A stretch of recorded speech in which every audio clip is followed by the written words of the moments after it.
Pikuniku is a physics-based puzzle platformer that takes place in a happy world riddled with sinister plots. As a red blob with legs, talk to interesting characters, undertake strange requests, and explore a colourful world full of charm and personality. The game mechanics in Pikuniku are simple but fun. As you play, you'll jump, duck, kick, and use various hats that have special abilities. As a physics-based puzzle platformer, the puzzles can be frustrating, but that is to be expected. However, there is a lot of manoeuvring of small objects that prove to be finicky. Aside from that, the gameplay is relatively straightforward.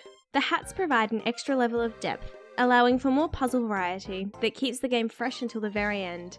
Not only that, but the hats can look pretty cool on the little blob.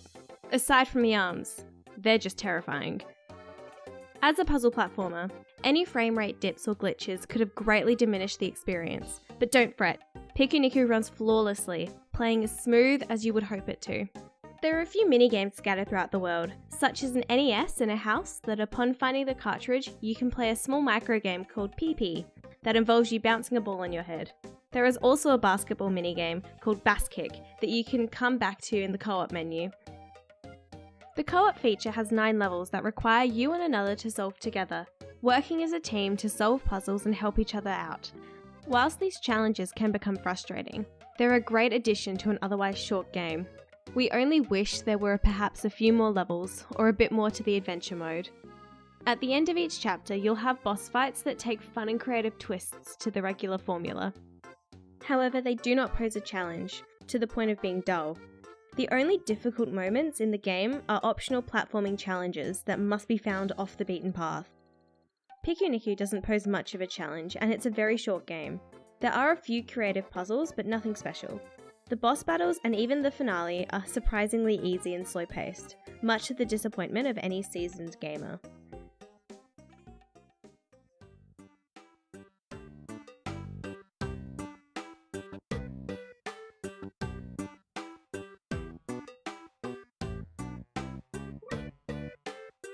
The story is the absolute strong point of Pikuniku. With its charming visuals and lovable characters, it's easy to assume a simplistic plot that lacks depth. However, you may be surprised to hear that the game tackles some complex themes of industrial consequences, secret organizations, and propaganda. There are also moments when the dialogue takes sudden dark turns that make you do a double take. This doesn't mean it's all dark and gloomy, far from it. Pikuniku's humour is as colourful as its colour palette, with witty one-liners and nonsensical moments.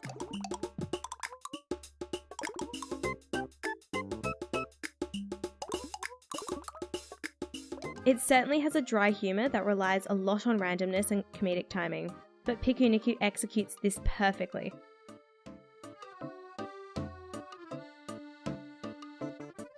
As far as a platformer goes, Pikuniku does its job to fit the bill. Rarely is there anything unique about the implementation. Rather, it is more about the reasoning behind it. Some of the puzzles require some deep thought, whilst another may require brute force and persistence. However, the linearity of the game highly diminishes its replayability. There are some hidden and secret areas to find, but most of them are quite obvious with clear zigzags and walls. The trophies scattered throughout the world encourage you to explore every nook and cranny, with some hidden secrets that will definitely surprise you. There are also some short and micro animations that are cute and endearing, whilst also being incredibly random.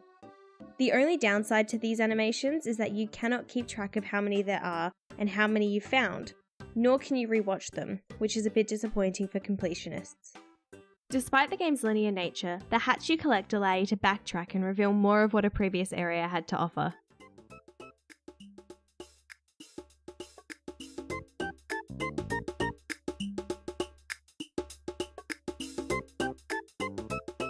Pikuniku's soundtrack is jolly. It's simple, but it perfectly sets the mood for its happy vibes. It certainly has its own flavour to it, adding a level of wackiness that anyone can appreciate.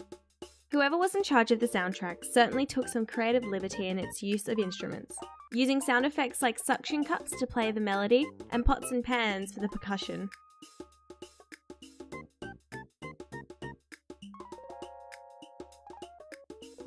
One of the first things you'll notice about Pikuniku is its art direction.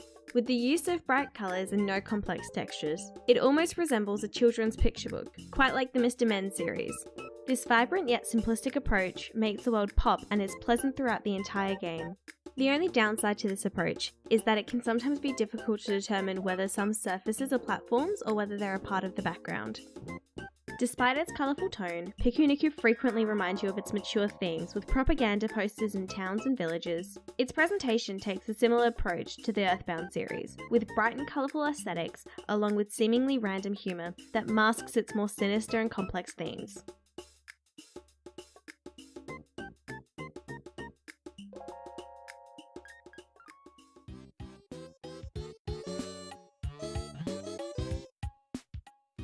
Pikuniku is pure joy wrapped in a puzzle platformer.